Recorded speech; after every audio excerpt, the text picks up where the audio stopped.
All right, I think we're live. Right. Hi, everyone. My name's Anna Smith-Spark. Welcome to this panel about disability and writing characters with disabilities in science fiction and fantasy.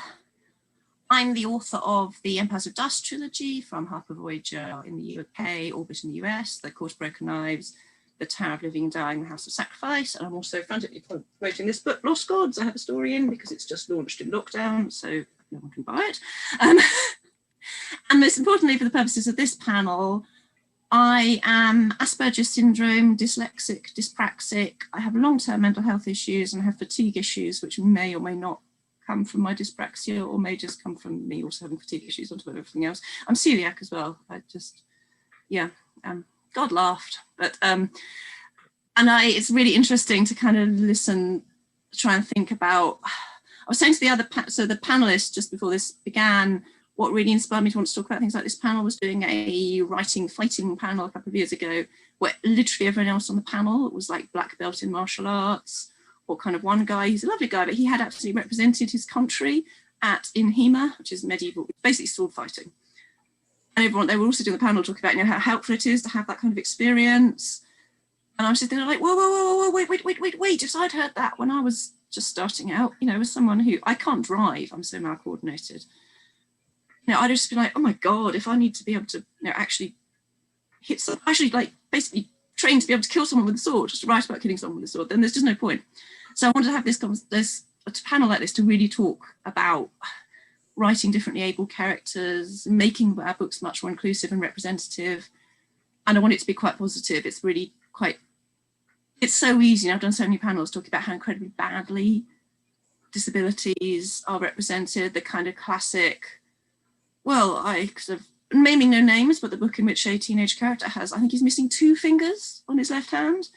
And he never stops talking about this, how it's the worst thing in the possible world. And his dad has disinherited him and hates him because he's only got 3 fingers on his left hand. I mean, God, how could you possibly love a child, your beloved child? How could you possibly love a child who's missing a couple of fingers on their left hand and he's an outcast, and that motivates him to be a nasty person and bitter and twisted? And speaking as a daughter and as a mother, it's really not like that, and that's so offensive.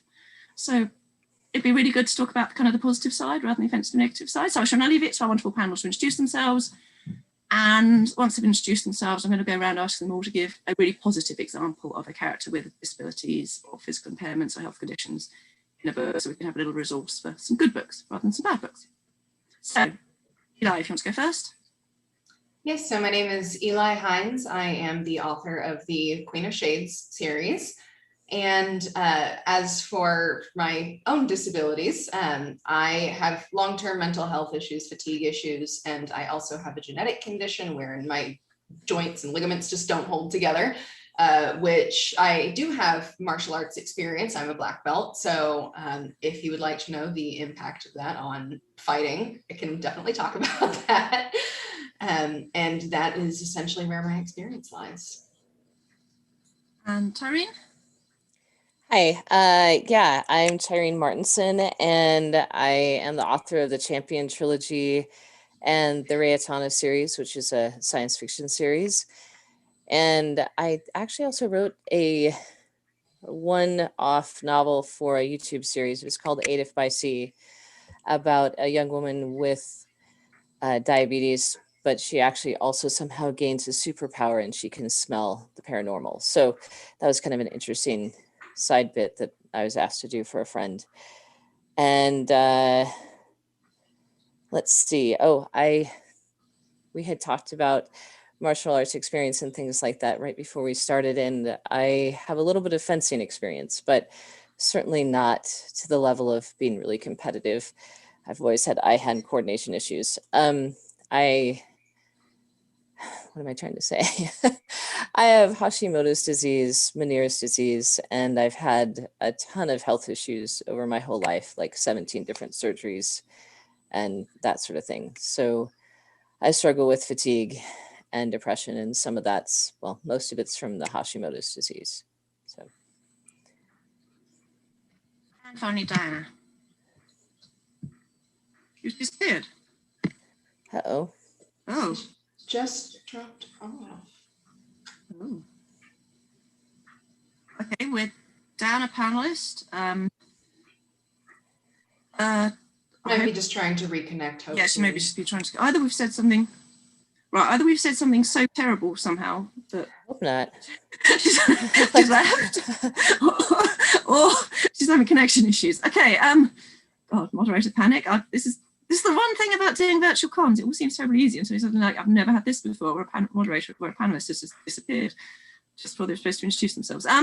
Okay. Let's crack on, minus our panelist, and hope she comes back. And if she does come back, we'll kind of switch to her fairly quickly, assuming she doesn't come back in a second. Okay, so Eli, Tyrean, could you both give me, Tyrean first, then Eli, a good example of a book with a character with a disability? I mean, there are so many really, really offensive characters. I mean, Hodor from the... Oh, Diana's back, excellent. Okay, sorry about that. Hi. Right, would you like to introduce yourself? She wants to introduce herself quickly. Yeah, I am Dianna Gunn. I am the author of Moonshadow's Guardian, which is currently a solo book, but the second book is going to come out in October. And I also run the Spoonie Authors podcast, which is a podcast where I interview disabled authors. As to my disabilities, I have depression, anxiety, ADHD, basically just a grab bag of mental fun things, and undiagnosed chronic pain. Yeah, right. So I was just saying, if everyone goes around talking about, example of a book with a really good, positive, not in the sense of they're necessarily the hero, but well-rounded, well-balanced, actually kind of not offensive portrayal with some kind of disability issues. No, the very opposite of the kind of Hodor.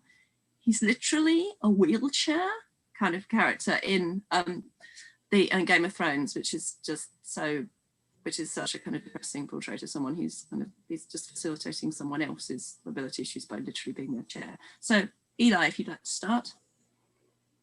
Yes, so actually I have it over here. Theft of Sunlight by Intisar Kanani. She's been on some of the panels for CornCon this year and last year, I believe. The main character actually has a club foot, and it's something that is acknowledged throughout the book, but it's not harped on too much. It talks about how, shoes have to be made a bit differently for her. The way she rides a horse has to be a bit modified, but it's not something, and she attends court as well, like royal court, and people aren't necessarily kind about it, but it's something that she's an incredibly capable character. She's treated with a lot of respect, and it's not like a major plot point. It's just that there are people who have clubfoots and they interact with other people, and it's not always a big deal. So, she's not magically cured at the end. So as someone with mobility issues, this was the first time I had ever seen that represented in a book, especially with a female heroine, and so respectfully as well. And almost all the good representations I have seen of disabled characters are in indie published books, interestingly. So that's my recommendation, is Theft of Sunlight. What about female characters? Actually really interesting, because it's still so hard to get away from that. You can often have the non-romantic male sidekick having some kind of physical ability, but God forbid the beautiful heroine should have anything that distracts from her beautiful princessness. Yeah, Tyrean? Well, when I was trying to make up my mind about this, I ended up going with Cinder, even though I know everyone's probably read this book and heard of it, but it's the main character is a cyborg, and it is basically a Cinderella retelling. It's a science fiction Earth, and it's really interesting. The reason this is the original cover, there's a new one now. The reason her foot is on the cover is because she, instead of losing her shoe at the ball, she loses her prosthetic leg. And so it does have all of the tropes of the Cinderella genre, but I just thought it was fascinating because in this book, Cinder she is definitely the protagonist. She her disability does affect her at every moment, She worries about the whole pretty thing and the romance angle and all of those things. But she is a mechanic, and she's a really gifted mechanic, partly because she's taking care of herself. And she's living in a society that does not like cyborgs. So it's, I guess, in a way, the opposite of the book that Eli mentioned, in that her disability and what she deals with is generally at the forefront of of her story. But I think both can be really good and nice to read. A story that has disability right at the forefront, and others that don't, or it's there, but we forget about it because the character is so awesome and we don't realize. Yeah, I know that's something I really want to come on to as our next question. So Dianna, an example of a really good book that people can use as a good kind of positive way to write this kind of stuff. So I have a couple examples. The great thing about running this Booney Authors podcast is that I've discovered lots of disabled authors who write disabled characters. But I will keep it short in the interest of being able to have other conversations. So the first one I would recommend is Life in the Cosm by Kat Gordon. That's a space opera rom-com, and the love interest has chronic pain / mobility issues. And she's such a fun, delightful character. And it's really nice to see that there are points where it does become a major factor in the story, but for the most part, it's background noise. It's just part of who she is. And it's nice to see that it ebbs and flows, because in the reality of disabled people, how much the disability has an impact on your day-to-day life, well, that depends on the day. The other one that I just started reading is Seraphina's Lament by Sarah Chorn, and it has, the main character has a busted leg and chronic pain.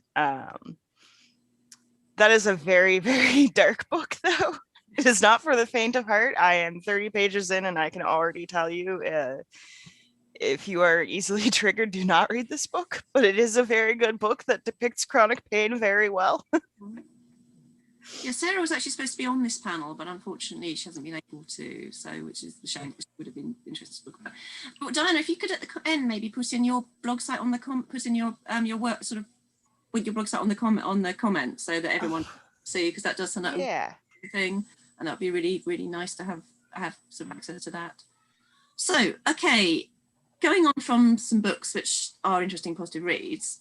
Okay, so the big question I really want to talk about is actually coming back to what Tyrean was talking about, the sort of the different ways you write about disability. So obviously, I mean, I have talked before about, in some ways, I'm kind of saying, well, why can't, particularly actually for sort of, children YA books, to make them more accurate and representative, why not just have, why don't we just have Harry Potter, but he's in a wheelchair? Just let him go, just do his stuff. He's in a wheelchair. This is, as Hogwarts is not very realistic. Those books are not, we're talking about fantasy and science fiction here.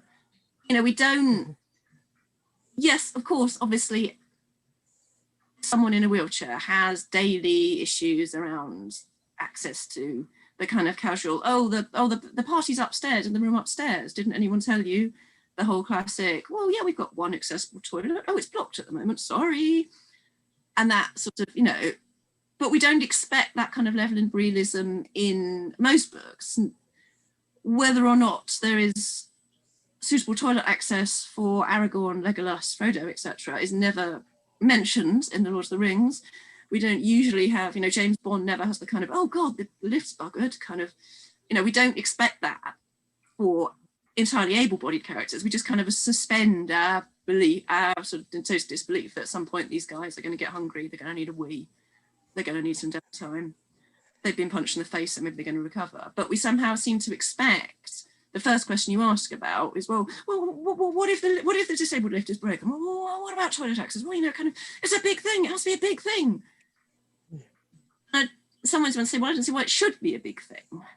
At the same time, of course, by doing that, you are hugely risking just absolutely drawing over the veil over the fact that it is a big thing, frankly. I mean, as someone with Asperger's syndrome, it can be a massive thing for me at times. It has completely, what I can do in an office environment is hugely limited.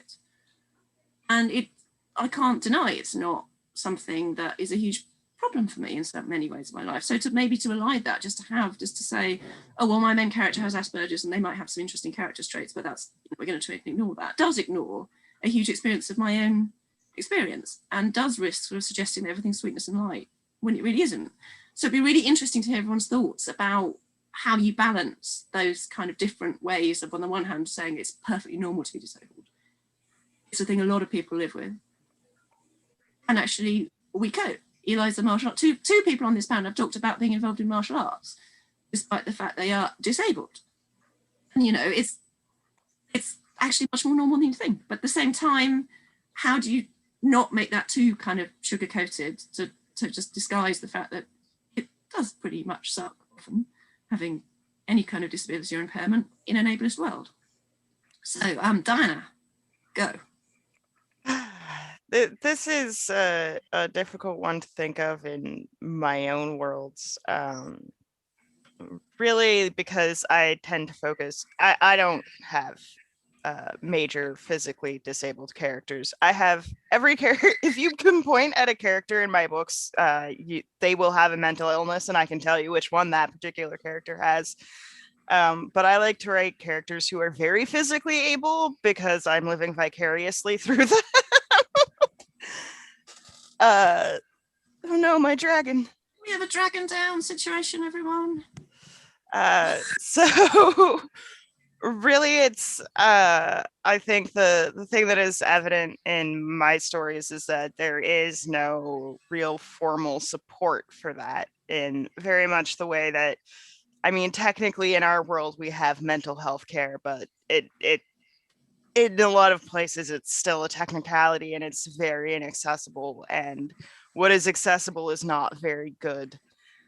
And I think that's really the thing that comes through, is it's like, no, we don't have any proper resources for this. We just have to, lean on each other and figure it out together, because that's how we're going to stay alive. Eli? Yes, so I think it depends on the level of realism that you're going for in your books. If it's something, if you're mentioning people having periods or digestive issues or other things, if that's something that's more commonplace in your work, which a lot of people, will encounter those things, then, there might be instances where you talk more about the nitty gritty of it. But if you have a more, I guess, sanitized version, if you have, like, say, I write a lot of historical fantasy, and if you have a young woman and she's not really encountering a lot of patriarchy, sexism, violence, because you want a more fairy tale feel or whatever it is, maybe don't mention as much of that. But I think there's a balance to be had. And I would also kind of object to the idea that people have to experience, like, oh, inconvenience is just part of being disabled. All of our world is very, and this partly ties into my day job in that I design websites. And a big concern is, how do we make those accessible to people with screen readers, color blindness, etc.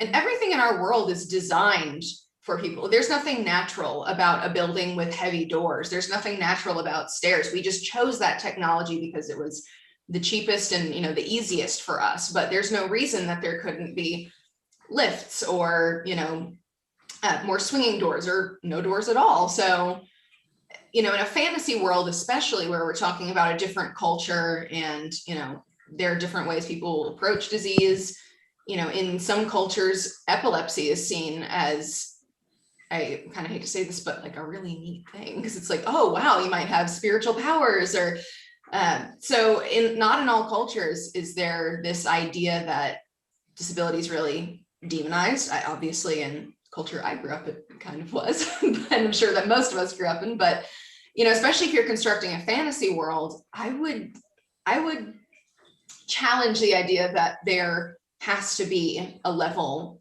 of inconvenience for your disabled characters. like you had mentioned, Anna, like Harry Potter, why can't we just put him in, Hogwarts is hardly a realistic environment. So, why can't we just put him in a wheelchair, like magic carpet, and just let him go and do his thing? So walking is not really a crucial aspect of his character. So I think that's an interesting topic to kind of think about. Can I add something to that? So I do have one minor character who has a limp, and because he is also a former ruler, he was able to dictate a lot of architecture in the time that he was ruling things. So there are a lot more accessible buildings and a lot of, spaces with wider hallways so that people can, move around with mobility aids. Because I think that is something that a lot of people don't think about. They think about ramps and that's it. But another thing is that mobility aids take up a lot of space. And you need to have a space for both the mobility aid in the hallway and, like, realistically for people to walk around the disabled person. And I think, like, factoring that into your world building, especially because, like, why would a character who has magic be demonized in the same way as disabled people are in this world? Like, even, with ableism, if someone has literal magic, it's going to outweigh whatever their physical disability is as far as gaining status in the society they live in. Tyrean? Yeah, I have to agree with that. I think it's interesting because, okay, I'm just going to go back to this example because I've got it here. But one thing I like about it is that she's a mechanic, and I think that really spoke to me because my dad is an amputee and he's a mechanic, and he's been designing things to make life easier for himself since he was a little kid. And so, I mean, like, I guess I kind of think in a fantasy world or a science fiction world where the character has some power over their surroundings, the ability to be the architect of a building, the ability to, she's considered very poor in her society, but she has the tools to be a mechanic. Being able to have something that it helps the character deal with what they're going through, and maybe you talk about it a lot, but maybe you don't. That's another book I brought with these with me on my family vacation. I'm sure they love it. But Six of Crows, I don't remember. It's terrible. My kids read these books. I'd forgotten that the main character had a disability. So it obviously just either it wasn't written well or it just flowed right into it so well that I forgot that he has chronic pain and a foot or a leg that doesn't work very well. And so I think sometimes that's really nice when we can have a character like that just kind of flow into the story, and we don't need to have every moment, like Eli was saying, be about how they're getting around. There's a really old book that I can't remember how good it was about handling it. It's called The Last Renshai, about a guy who, he's a swordsman. He loses the use of his legs and he becomes a fighter on horseback. And that's his wheelchair, if you will. But after the first book, it's just, that's who he is. And he goes and lives his life. So. Yeah, no, that's yeah. So actually, I had a minor character who was like that because it was actually just based on. So there's a bit in Game of Thrones where Tyrian recommends a special kind of saddle design for Bran, and you're like, well, if one person has this, why can't lots of people have this? And why is this some special thing that only this one? Why can't we just have lots of people having this? Why is it this special thing? So, but that leads very neatly into the sort of next point I was going to make, which is about actually, yeah, different societies having very different responses to people with particular physical disabilities. So, I mean, if we're talking about fantasy particularly, people often talk about things like, historical accuracy, which is obviously, someone's got a lovely thing in here. Someone's put in one of the comments something about someone called the wonderfully named Figan T. Brigand has said, how could a wheelchair possibly work in my world? Asked the author who's already broken all of physics and chemistry and not given to second thought. Which, oh my God, now I can see myself on YouTube. So, but yeah, that's similar. I mean, you get it a lot with that kind of well, this is fantasy. It's historically accurate for there to be no women fighters or people who aren't white, because obviously that was just totally inaccurate when it came to dragon killing.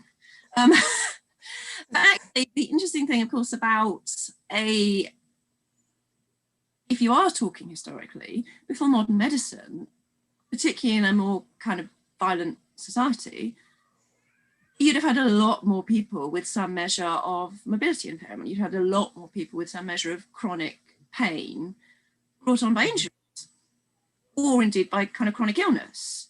So most, if you look at, I read a lot of archaeology magazines, an awful lot of people, their skeletons, you know, women my age, my skeletal system would have been absolutely shot from grinding corn, from carrying heavy loads, from repeated childbearing. I'd have been in constant pain by this age. And actually, again, I've just been reading a book about Eritrea, and Eritrea has been at war essentially since it became a modern independent state. A very, very large proportion of the population who were of fighting age have some level of mobility impairment, often quite seriously. A lot of people will be missing both lower legs because of landmines. But it's actually it's seen almost kind of, not positively, but it's seen as, you know, one, it's quite normal, and also it's a sign that you are a hero. It is a sign that you are one of the people who helped to fight to liberate the motherland. So it's actually a kind of badge of something really important. It's like, it's sort of seeing the wounded servicemen every day and knowing what they gave up and what they did for their country. So that'd be an interesting thing for you guys to talk about, just sort of a slightly more kind of, almost a kind of way in which physical disability might be read very differently to the way it's often read in our modern society, where it's very shut away. Don't know if anyone wants to go first. I can speak to that. That actually made me think of the Night Runner series, which doesn't have any major characters, but it's a very, who are like obviously disabled, but it's a very warlike society. So you do actually frequently encounter people like side characters with war injuries. One that I remember being very common was like missing some of your fingers was a very common injury that a lot of veterans would have. And so that was seen as just a normal thing that a lot of people had, because, you know, this was a nation that was pretty much always at war. So there were veterans everywhere with injuries. Eli, Tyrean? This isn't a book. I was thinking about a movie and I think it's called Snowpiercer. And it's a science fiction movie and not a fantasy setting, but supposedly the whole world has gone into nuclear winter and the only surviving people are on this train that for some reason keeps running around on its tracks. I can't remember really the reason for that, but apparently it's quite an honor for people to be missing a limb in the back carriages, the poor carriages of the train, because they gave them up for people to eat, which is disgusting. I know, but it's part of it. It fits into the whole movie, and the main character he has all of his limbs and he feels guilty. And so you don't really find out all of that, the gory stuff, until a bit into the movie. So I just gave a bunch away if you ever watch it. But yeah, it's I don't know if you want to, but yeah, it was a really strange thing to me to watch a movie in which, you know, people who are missing limbs are honored. And I think it really depends on the situation, and like Eli was mentioning early, or there are some societies in our world, and I've seen it in fantasy fiction somewhere, where someone with epilepsy was seen as being God touched, and so therefore their words were considered the words of the wise. And so but it was actually dangerous for them because they didn't want to be taken away by this people who thought they were God touched. They wanted to go live their own life. So there are a lot of different ways to handle it. What? That's much better than the cultures where epilepsy is seen as demonic possession, though. So that's true. Yes. Yeah. Yeah. Yeah. And so I would argue, if you were done, I didn't mean to cut you off. Yeah, I'm done. I would argue that for people who say, oh, well, I'm not sure it would be realistic to have a person with a disability in my fantasy world, I would argue that it's more realistic to not have anyone with, or I would argue it's not realistic to not have anyone who isn't disabled. So, and as you said, anytime you have able-bodied, you know, like fighting people, just because they're able doesn't mean you're not going to have chronic pain, you know, PTSD, things of that nature. And if you're just not going to acknowledge that, that's a huge gap, because I don't know what the statistics are elsewhere, but in the US, at least 10% of the population has a disability. And if you are not disabled, if you're not born with a disability, you don't acquire one, you probably will be at some point, either in old age or difficult pregnancy. So it is something that a lot of people experience. And to just totally ignore that subset of the population is, I would say, a rosy view, but those people do exist. So they don't deserve to be excluded, certainly. There's actually a lovely thing I think about a lot when I'm thinking about this, which is a girl called Burka Girl. Now, I've talked about her on several panels, if anyone's thinking, oh God, not Burka Girl. So she was, it's the skeleton of a young woman that was found in Burka, which is a Swedish, it was a Viking trade area, so trade town. And the skeleton of a teenage girl was dug up and her face was restored, her facial reconstruction was done on her. And when her face had been restored, it became very clear that she suffered from fetal alcohol syndrome, which means that basically her mother drank very heavily in early pregnancy, which does fit into every stereotype you have about Vikings. There's a very clear sort of look to someone's face if they have a fetal alcohol syndrome. It's rather like recognizing someone with Down syndrome from their facial reconstruction. So she would have had massive behavioural issues. She'd have had learning difficulties. She would not have been an easy child to bring up, and she would clearly have been she would have looked physically very different and been behaviourally very challenging. She died in her teens. She was buried in a high status grave with high status grave goods. Some people talk about, oh, well, maybe she was, you know, special. She was like revered. Like, no, her mum and dad were quite rich. She died. They were really upset, as anyone would be when their teenage daughter died. That's the story. The story is no story. And I do like that. I find Burka Girl very kind of moving and important to remember for the way the past was actually not about that kind of hard men who go around disowning their children because they have dwarfism or because they're missing two fingers, or, you know, actually the past is full of people who love their kids the same way. And we see this in different societies. Archaeology is very interesting to me as well, that, you know, if someone had a broken bone, for instance, we see records of that then healing, even in hunter-gatherer societies. So whenever people were on the move, if they weren't able to go out and get their own food, that means someone else was bringing food to them, providing care to them. This whole idea of, oh, survival of the fittest, which that's not even what that means. That deals with reproductive capabilities, but I feel like there's this very hard, grim, modern view that, oh, as soon as, you know, your usefulness decreases, people would cast you aside, which historically, that's just not what we see.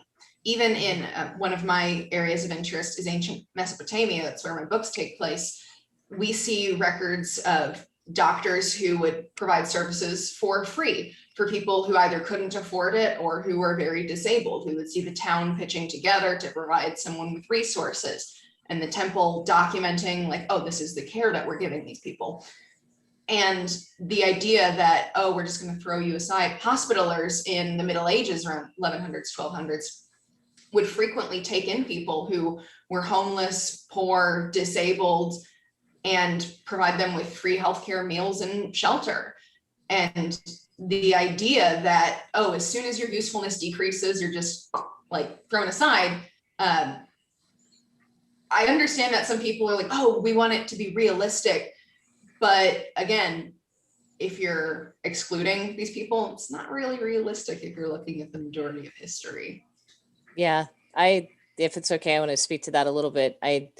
I know from things that my dad has told me, I mean, he was born without the use of either one of his feet.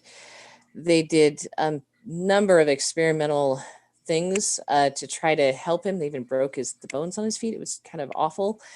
They didn't really know what they were doing. The doctors didn't diagnose him correctly, but they kept trying. And his family was land poor, which meant that they owned a bunch of acreage, but they didn't have a lot of money to spend on medical expenses, but they still tried. And he ended up going to a charity hospital, having an experimental surgery and having it go kind of wrong, which is why he ended up with an amputated leg. But so, and not all the experiences he had there were good, but still he was loved in a community of his family, especially his grandfather, who's very much like, from my understanding, very like every man must be strong, you know, tough and all that sort of thing. And yet they cared for him so much.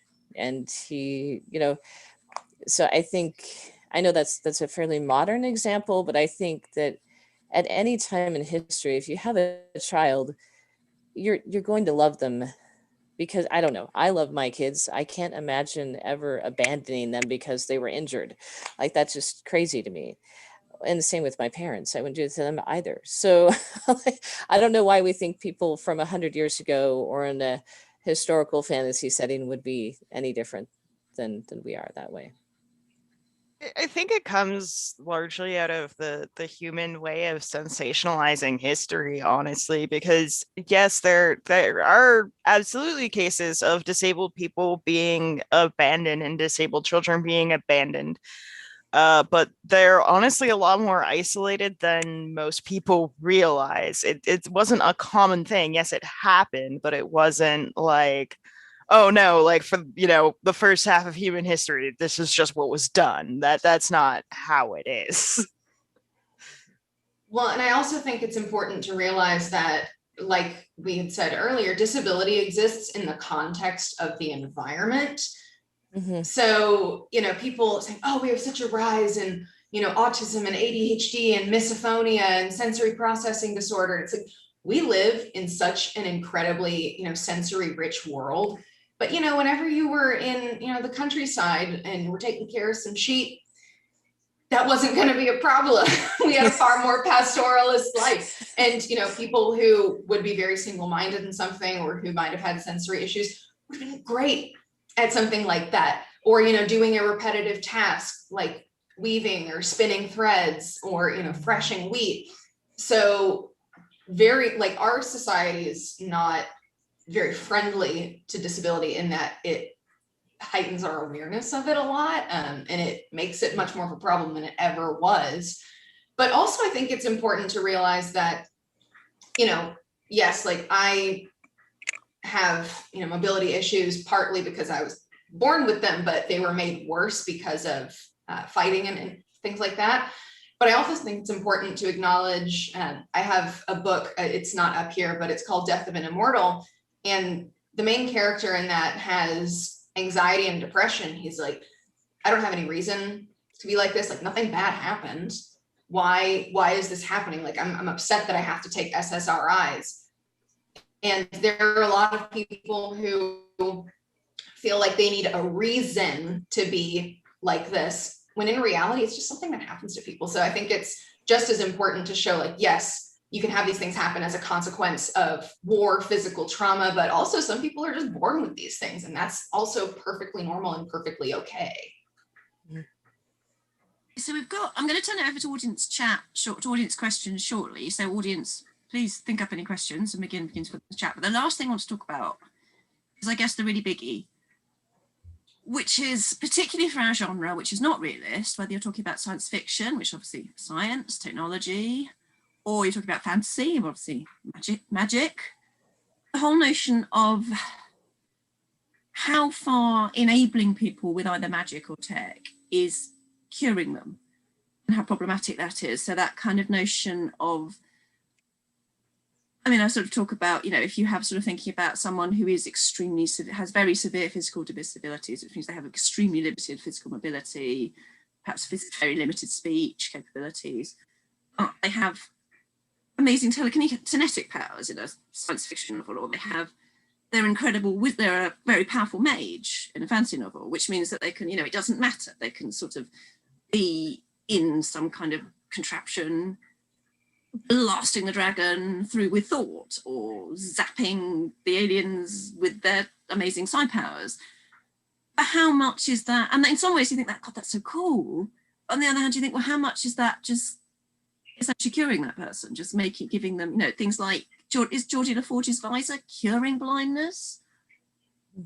Facilitating his engagement on the Enterprise. How much is a power suit or some kind of magic armor or something? Where do you draw the line and how do you deal with it? I think everything has a limitation.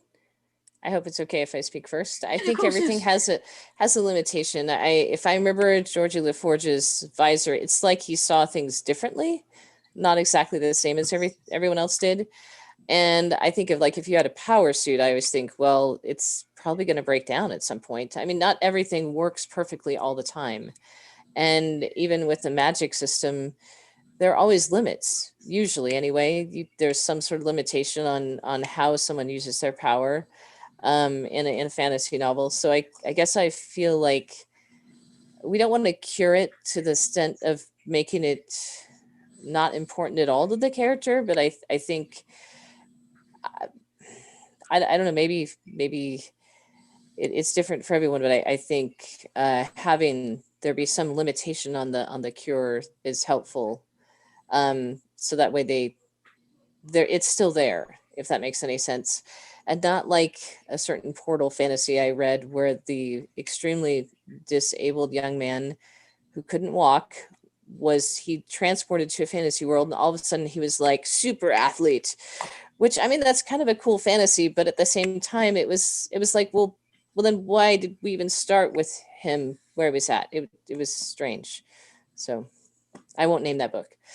Suggest, that everyone with any kind of disability, their fantasy is to be cured, which is, well, yeah, some of the things I suffer from I would love to be cured of, actually. If someone could take my depression away and my dyspraxia away, that would be wonderful. If someone took my Asperger's away, I would be devastated. So yeah, it's kind of interesting. That's an interesting question. But sorry, Eli, Diana, either of you? One of you? Wasn't sure who was going to go first. Yeah, so I agree. There's certain things that I would like to be cured of, but realistically, like in this world, it's not going to happen.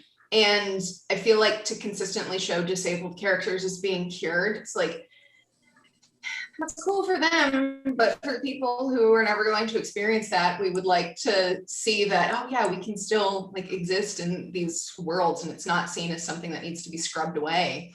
And there are certain things for which having a disability can present an advantage. There are people who either, through mathematical abilities or intense focus. My own, for instance, is whenever I would fight, because a lot of my joints dislocate and whatnot, I was great at getting out of locks and grappling. And so it presented a huge advantage over my opponents. So, you don't often see the upsides, but, there are things that we do use to not cure, but lessen the way that these things affect us, whether it's a mobility aid or medicine. But a lot of people, there's a lot of stigma around those things, like, oh, you have to use a cane, or, oh, you need a brace. It's like, this is something that allows me to live my life more fully. Like, I'm not upset that, there's a wheelchair or a cane or a walker. Like, this is a good thing that I have access to this. And I feel like you had said earlier, having some sort of limit on that also makes it more realistic, because there is no panacea to everything. So I feel like that's a good way of making things realistic. Yeah. I have thought about this in quite literal terms, because I write a lot of stories with a lot of violence, and healing magic is a feature in most of my worlds. Something I decided early on was that things like losing a limb, that's not something you can heal with magic. Having a limb that is twisted, whether that's because you were born with a twisted limb or whatever, like that, you know, that big of a physical difference cannot be fixed with magic. And magic also, the effectiveness of healing magic sort of dwindles as people age, because, you know, you do want to preserve the cycle of life, which does include, you know, death, and for most people, it includes disability on the way to that death. But the one thing that I was pretty free with was painkillers. The painkillers in my fantasy world are very effective. They won't cure your chronic pain, but they are much more effective than any painkillers that our ancestors had access to like 300 years ago. And I think it's about how can I make my stories work with the level of violence that I want, because I like to write pretty gory stories, and make it so that my characters are able to do things, but also my characters have, I mean, stakes in the violence for starters. Like there are things that can be permanently injuring to them, but also like I don't want physical perfection. And I want to make sure that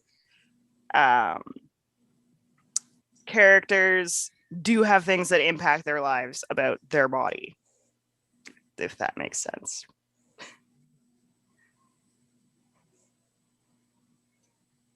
Anyone want to come back to that? No, I mean, I completely agree with what you just said.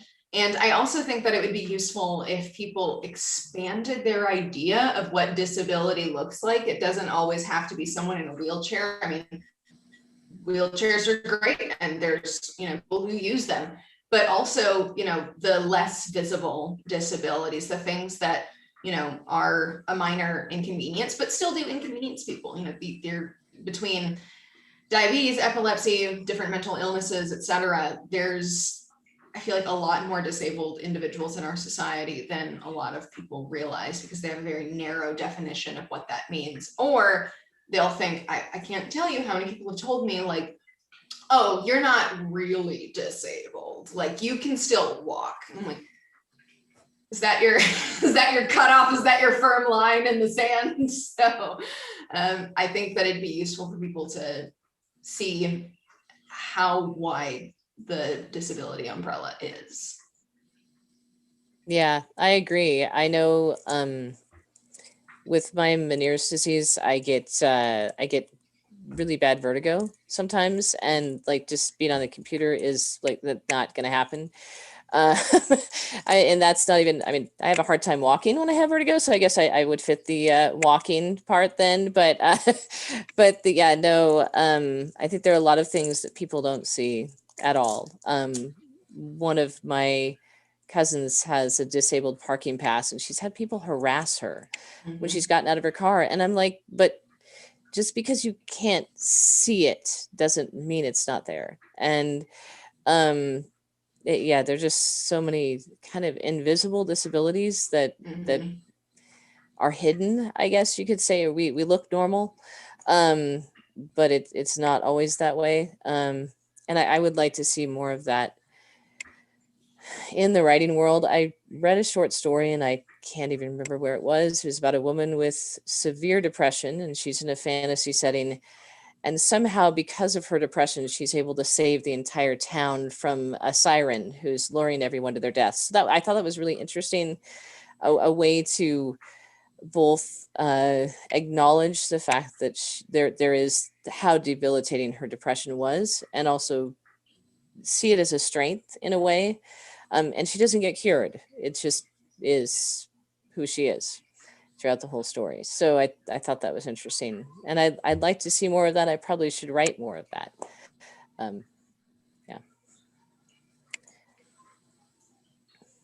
Yes, I mean, yeah, actually, to be honest, Elia, I could listen to you giving a masterclass on talking about fighting, but and Tyrean as well, actually talking about fighting, sort of actually having engaged in martial arts while having some degrees of pain and sort of issues with your joints and things would be really, really interesting. And if you could give us sort of a couple of minutes each on just sort of talking about that actual, that actual practical physical experience? Because we were talking earlier about writing characters who aren't, the great superhero, the master swordsman who, I mean, I've been absolutely terrible in a sword fight, but maybe in a fantasy novel I'd end up needing to be in a sword fight. And it's interesting things about writing characters with a slightly different take on fighting, as I'm assuming you both experienced.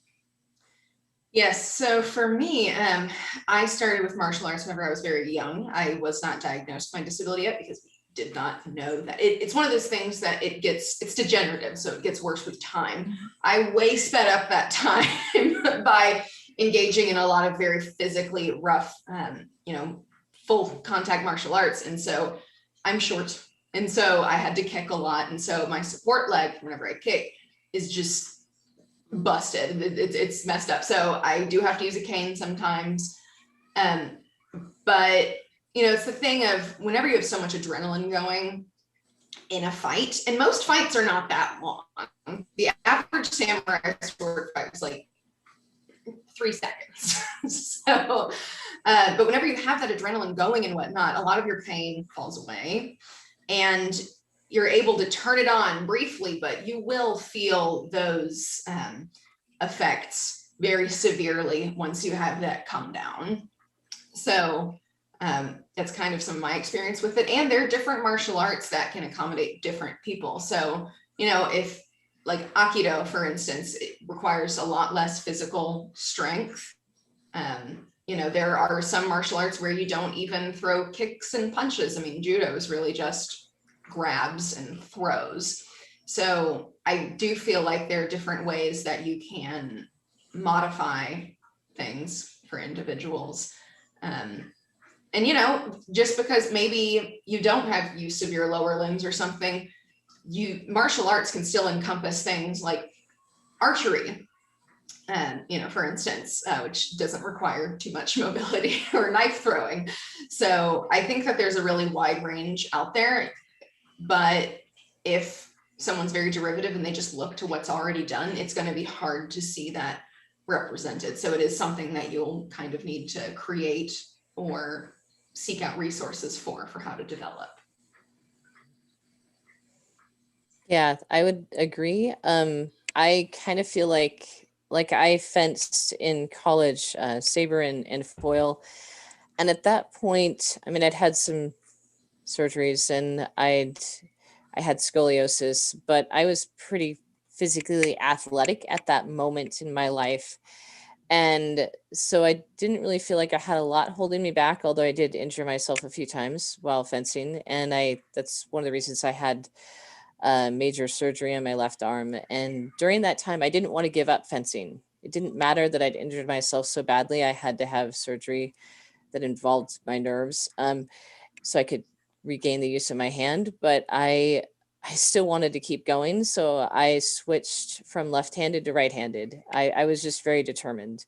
And so I think that it really depends on the situation. And I think as far as writing fight scenes go, I think you can gain a lot of knowledge just from watching some really well choreographed fight scenes in movies or on stage. And if you can talk to someone who's fenced or done martial arts, it's really good. But I think just imagining it, and again, always remembering there's gravity. I've read fight scenes where there doesn't seem to be any gravity. I want someone to fall down at some point. Sorry, just saying. But anyway, I just think that, yeah, there's a lot that can be done. Like Eli was saying, depending on a person's mobility issues. And again, the concentration. I know the one time I seriously injured myself, I was so into what I was doing, I had no idea I'd hurt myself until afterwards.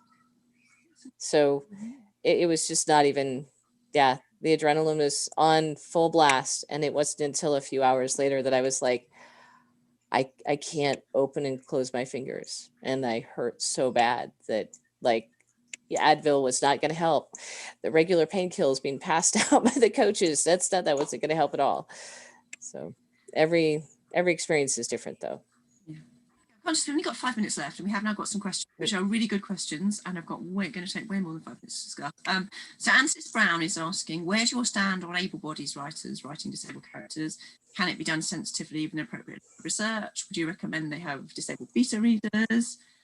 And then we've got the next question, Fiddlesty Brigand, best name ever, by the way, asking for general advice on writing disabled characters, solid do's and don'ts, or specifically disliked tropes.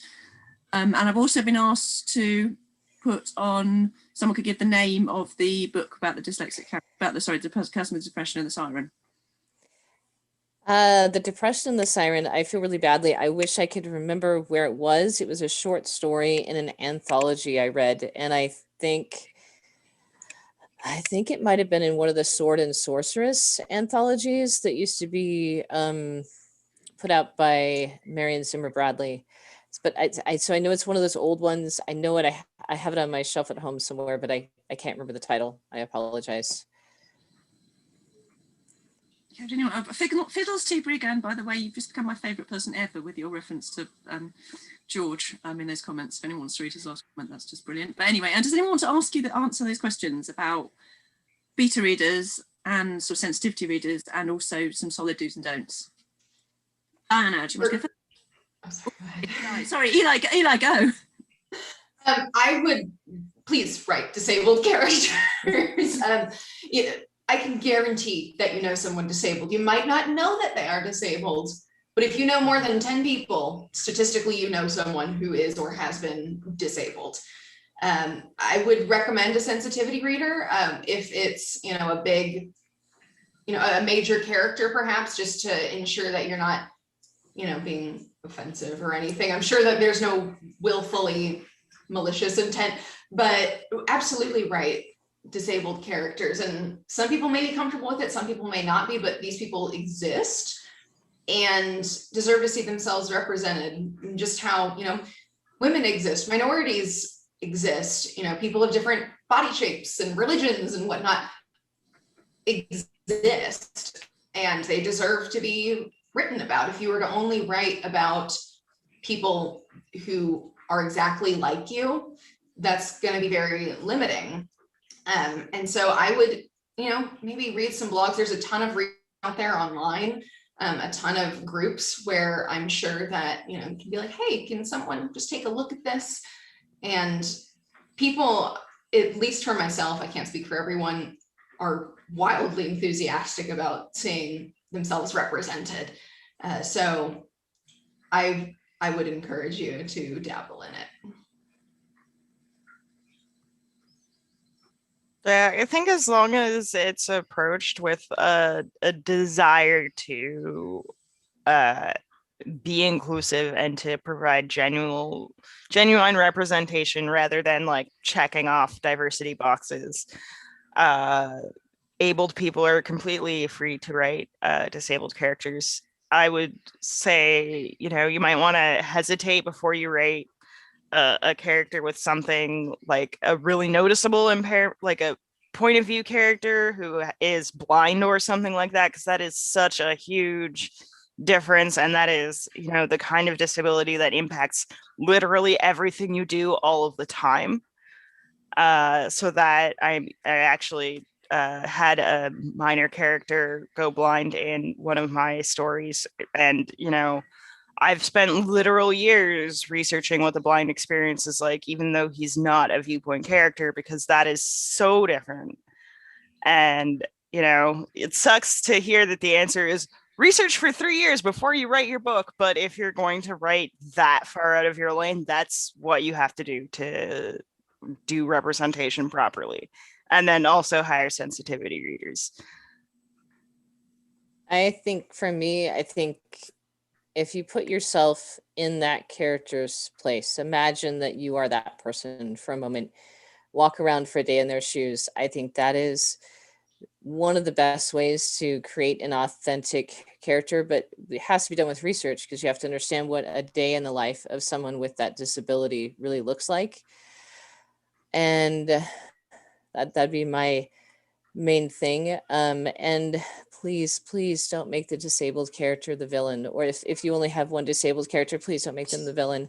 That's, yeah, I have, my mom is half deaf, and whenever I read a half deaf character who is obviously the villain because he's half deaf, I'm like, please don't do that.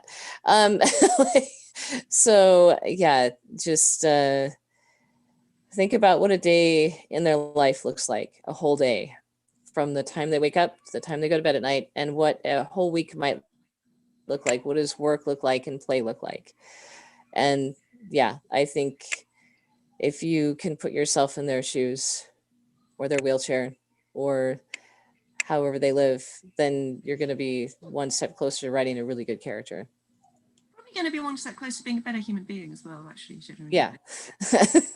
On that, I'm probably have to wrap this up now, but yeah, I mean, that's probably a life lesson, actually, just find yourself in other people's shows and write about it, because not only will have that writing, it'll probably help you generally just be a better person. But yeah, this is really interesting. We could have gone on for absolutely hours. Sadly, we're about to be booted off. The terrible thing, the sad thing about these cons is we can't all now go to the bar and carry on having this discussion. But and we managed to find the book. It was Isabel and the Siren in Sword and Sorcerer 16. The wonders of amazing. So cool. Right. And thank you. That was a really, really brilliant panel. And I'm really, really glad it happened. And thank you so much to Eli, Dianna, and Tyrean. And thank you so much to TL Greylock behind the scenes for actually making all this happen. So cool. Bye. Bye. Bye. Thank you so much. Bye. Thank you. Bye. All right, you guys are off.